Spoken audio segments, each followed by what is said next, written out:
Ignition sequence start. 6, 5, 4, 3, 2, 1, 0. Liftoff. We have a liftoff.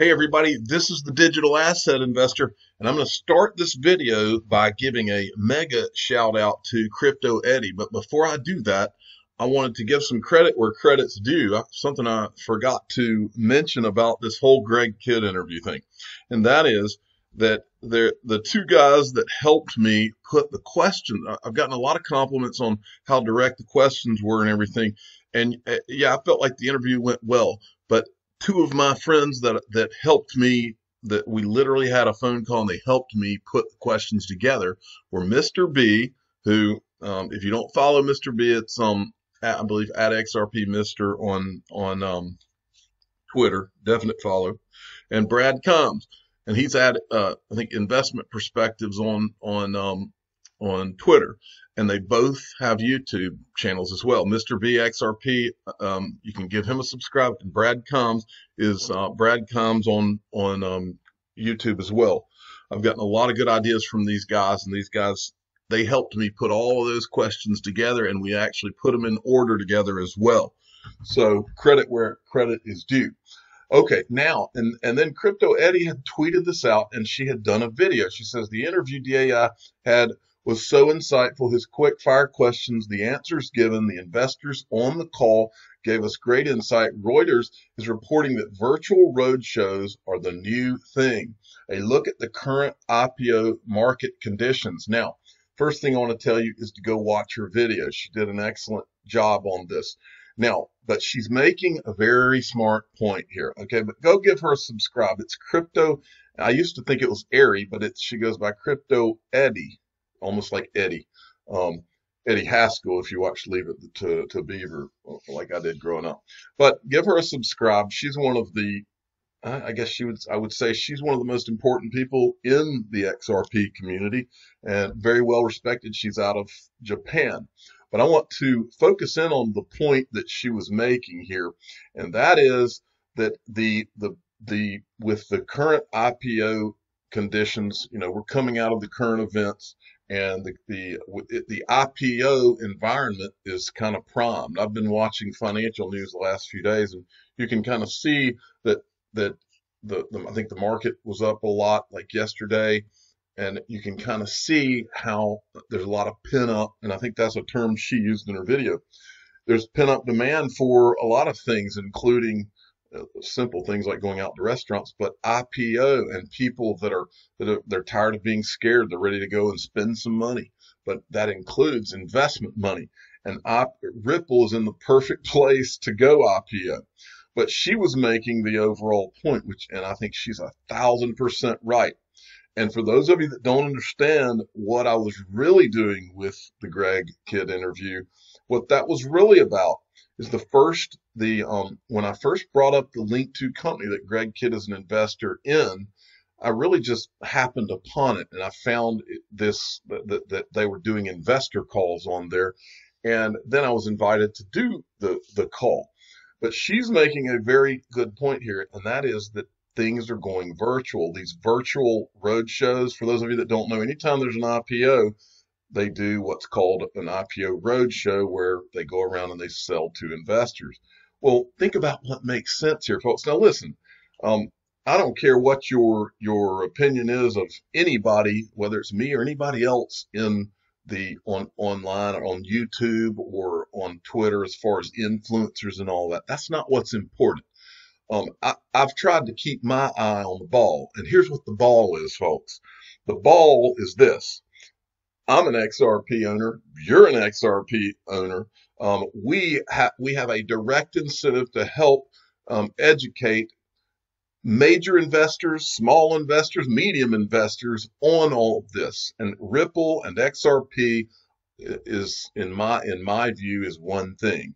If we get the word out to Ripple investors about XRP and how crucial and important it is in the mix, then all of us win. And, you know, we see all kinds of, on social media, there's all kinds of different camps and people that align themselves together and all that. I don't care about all that. All I care about is letting the world, as many people in the world, know about what I believe is a gold, a solid gold unicorn is what I would call Ripple, and XRP, the greatest digital asset ever created, and how it goes hand in hand with this company, which is a solid gold unicorn called Ripple. Now, on that investor call, I don't know if I mentioned it or not, but there were, I know I mentioned it on Twitter, but there were over 200 angel investors from around the world in Silicon Valley. Now, for those of you that have not watched my interview, go watch it, because it's a big deal that what this really symbolizes is social media crossing this gap. You know, you and I'm just some guy that was mowing his yard, and my dad told me to start doing YouTube videos, but we are now helping to educate real big, like, money investors, and that's important. It helps everybody that's listening to my voice. Whether you like me or not, it's irrelevant out there, folks. What's important is that this is the struggle. We want to get the word out and let everybody know. There's less than 1% of the population that even knows what Ripple or XRP is. This is huge. And I think Ari is so smart. I think she picked up on what my interview was really about. Yes, it was an interview with Greg Kidd, who was one of the first 10 employees at Ripple. That's a big deal. But the bigger picture is Ari, and I knew she would because I knew she was smart. She picked up on the fact, on a few things. One, that this is real exposure. We're crossing over into talking to real investors, okay? Angel investors. This is the money, the real money. And we're educating them about not just Ripple, but also XRP. And by doing that, and when you start seeing, because of the current events, and they start having all these virtual road shows like she's talking about here, and that combined with the IPO market, there being a lot of pent-up demand and people being hungry for IPOs, we are helping Ripple. We're helping with everything.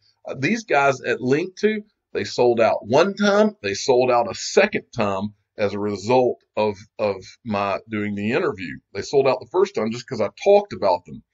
If that's not helping in the ultimate destination of where we want all this to go, I don't know what is, folks. So I do appreciate Ari picking up on that, and she obviously she wasn't this is not her first rodeo. She's a very smart lady.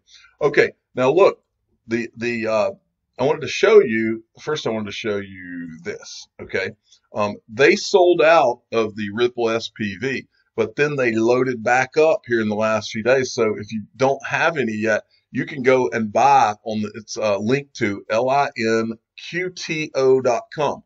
They loaded back up on the SPVs, so there's more available right now to buy. Now I wanted to show you, they call these these angel investor calls, they call these unicorns, and these are, the unicorn is a Silicon Valley reference to these companies that come along, that's like, you know, more or less it's a reference to these companies that people are able to get in on the front end and invest, and they go become these behemoths like a Twitter or something like that.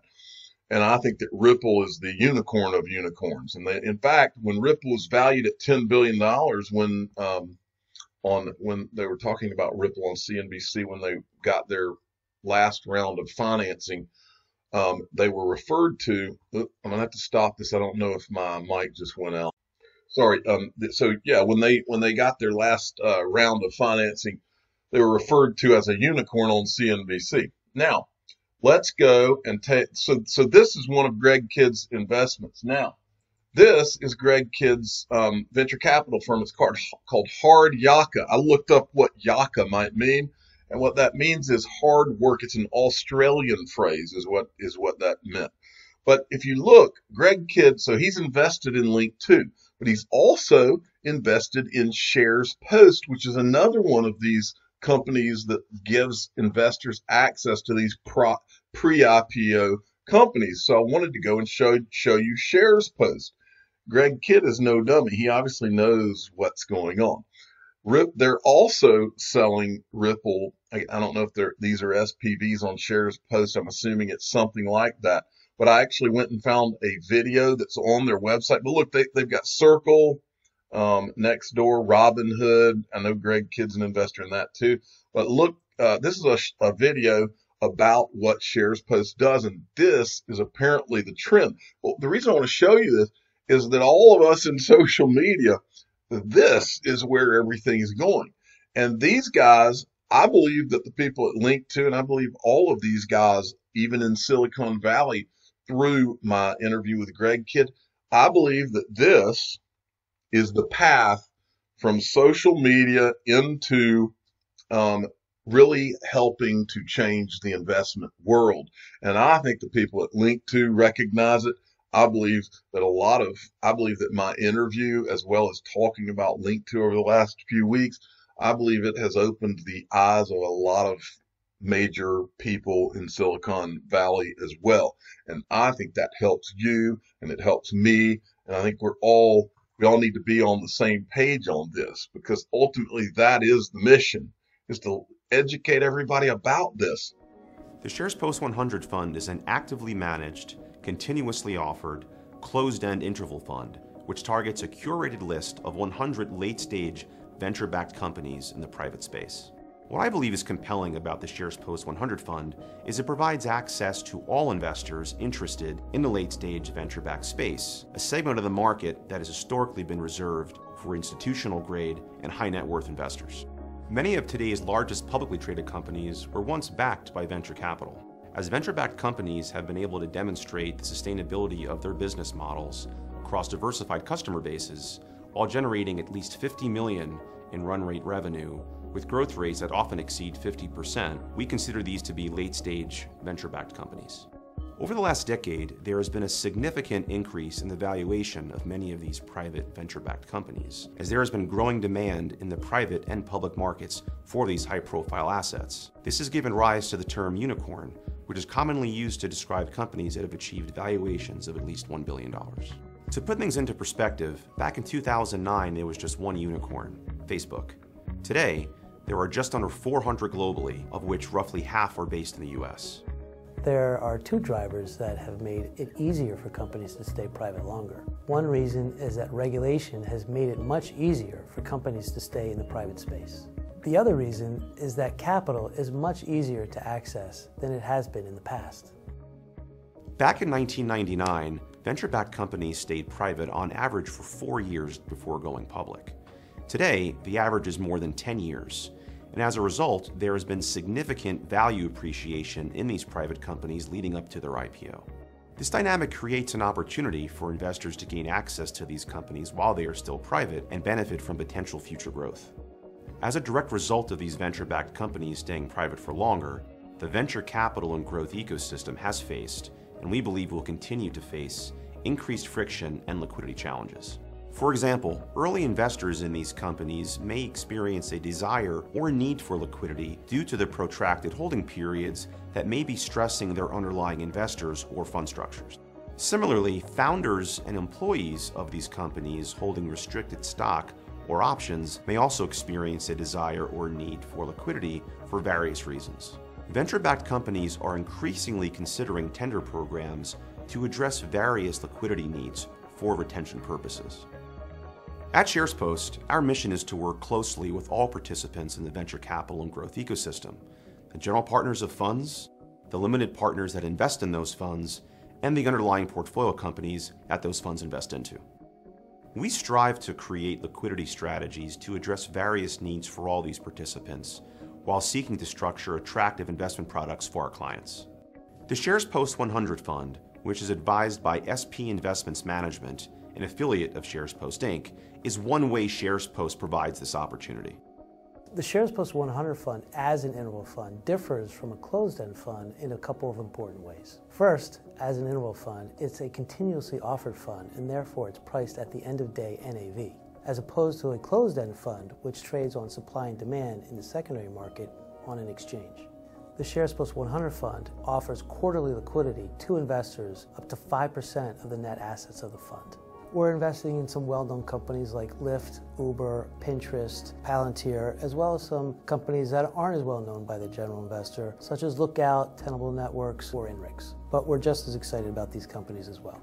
Because it's registered under the 40 Act, it allows us to offer this fund to all investors. To learn more about the fund, we encourage you to come to our website or talk to your financial advisor. So this is Shares Post, and this is also Greg Kidd funded. Now, to the end of, now, by the way, if for some reason, I just played a video that's on the sharespost.com website. If for some reason you didn't see that video in my video, it's because I got hit with a copyright strike and I took it out. But I did play that. If you want to go see it, go to sharespost.com. Now, but look at this right here. If you contact these people, let them know, tell them DAI sent you, okay? And the reason I want you to do that is because I believe that we in social media, in the XRP community, that we can literally bridge the gap between the real investment community and social media. Look, we have more power at our fingertips than CNBC in crypto Twitter. I mean, go look at the CN. I don't even know if the CNBC guy's still doing it. The Rand Nooner guy. The only thing I'll ever think of that guy as now is the time he changed his Twitter name to Brad Garlinghouse just to do a tweet and be a jerk. But I think that this is a huge moment for the people that are in not just in the XRP community, but in crypto social media. If they're paying attention, that's what's important here. Now, speaking of Greg Kidd, he tweeted this morning from the Fed, awakening. Oh, he called it awakening. And this is what the link is. Working papers from the Federal Reserve Bank of Philadelphia, working papers research department, central bank digital currency, central banking for all. Now, I'm not going to go into this whole article. I just think it's important that you realize this is one of the first 10 employees at Ripple. This is a guy who worked at the Federal Reserve prior to going to Ripple. This is a guy who literally optioned 1% of the currency of the XRP. 1%. Okay? A guy that knows how all this works. Why would he want to option 1%? I think that answers itself. Michael at VAL5 Link sent me this from Wrath of Kahneman. What did Ripple in Brazil talk about? I think there's a good chance it was this. In February editorial by Ripple's Luis Antonio Sacho, he encourages the Central Bank of Brazil to advance financial inclusion with instant payments over mobile networks. There's a particular emphasis on easy microcredit here for micro-entrepreneur individuals. Also mentioned are a couple of familiar reference points, an Accenture study and a survey from Stanford where board member Athey is.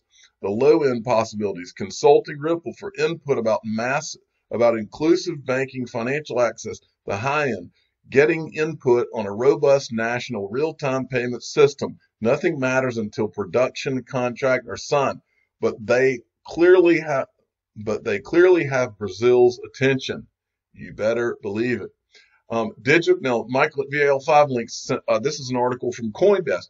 Digital currencies could supersede bank accounts as low interest rates make them increasingly obsolete. Now, I say to you that negative interest rates is one of the things that this has always been about. Digital currencies. It's a way they've been planning for it. And that includes, why do you need a bank account? If you can just have a digital currency account, then everybody's on, it could be a central bank issued account. And then everybody's on the same page and negative interest rates can be imposed. I believe that's what it's always been about. This is from the IMF, the IMF blog from February 5th, 2019, cashing in, how to make negative interest rates work. This article I've shown to you before. It's about how the they're talking about the global financial crisis and how they lowered interest rates. And basically the gist of it is, next time, how low can we get them? And would it work if we got them to negative? Well, the basic gist of this article is that negative interest rates would work if we were a cashless society. Look right here. How low can you go? In a cashless world, there would be no lower bound on interest rates. A central bank could reduce the policy rate from, say, 2% to minus 4% to counter a severe recession. So they have to have the society cashless to do what they know they have to do. Greg Kidd himself, when I was talking to him, he said that he never thought, when he was at the Federal Reserve, if you had told him that they would be printing money out the wazoo like they're doing, he wouldn't have believed it.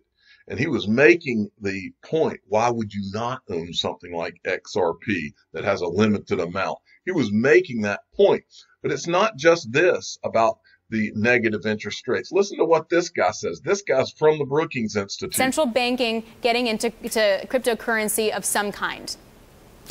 At one level, it's going to mean that central banks remain in the game. If you look at certain economies like Sweden, where the use of cash is very fast disappearing, central banks may have very little role to play, both in terms of wholesale as well as retail payment systems.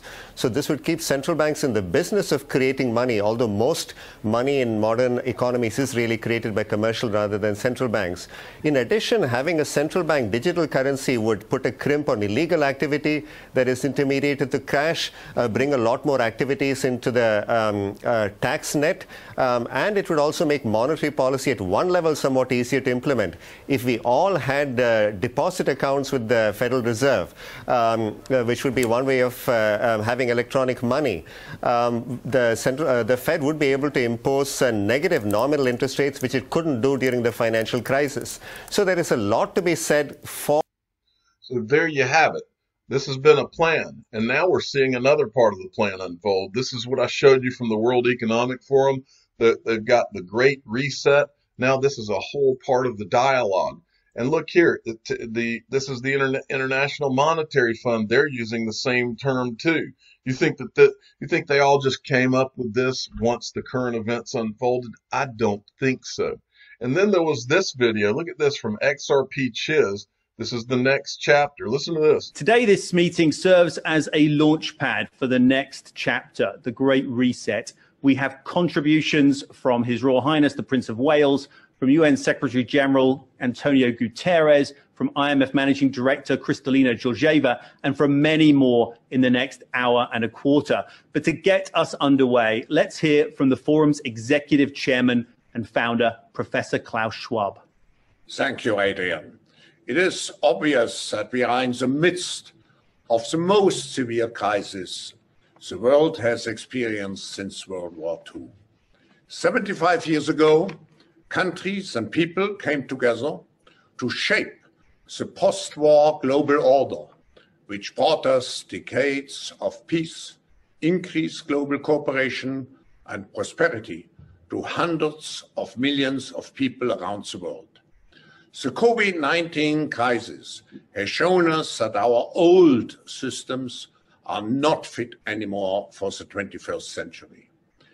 It has laid bare the fundamental lack of social cohesion, fairness, inclusion, and equality.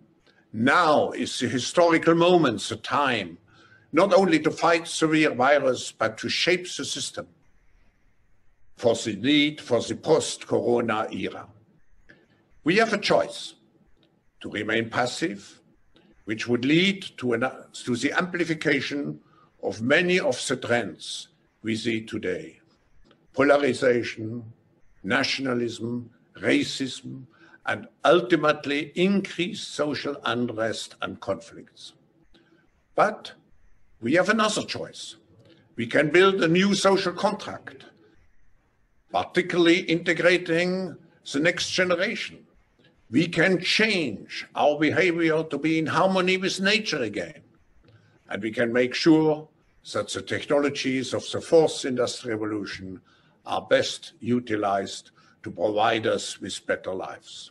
In short, we need a great reset. I'm the digital asset investor. I'm not an investment advisor. This is for entertainment purposes only. Please subscribe, hit the like button, and tell your friends and family that Z needs a great reset. Thank you for listening.